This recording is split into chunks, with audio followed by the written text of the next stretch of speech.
ভয়াবহ বন্যায় বিচ্ছিন্ন প্রায় ফেনী। মহাবিপদে ৩.৫ লাখ মানুষ। ভারত থেকে নেমে আসা পাহাড়ি ঢলের প্রবল চাপ ও অবিরাম বৃষ্টিতে স্মরণকালের ভয়াবহ বন্যার কবলে পড়েছে ফেনী।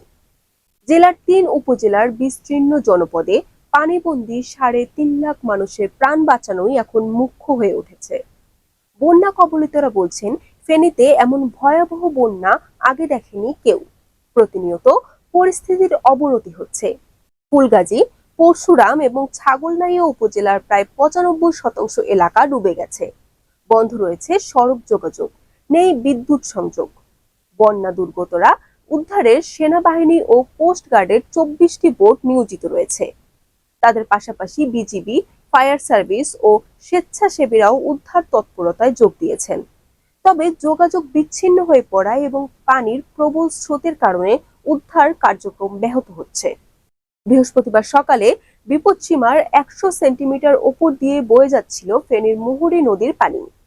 ফুলগাজী উপজেলার সদর ইউনিয়ন, আনন্দপুর, মুন্সিরহাট, আমজাদহাট ইউনিয়নের ৫০টির বেশি গ্রাম প্লাবিত হয়েছে।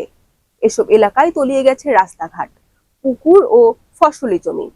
কিছু কিছু এলাকায় বানের পানি মানুষের ঘরের ছাদ ও টিনের চালও ছুঁয়েছে।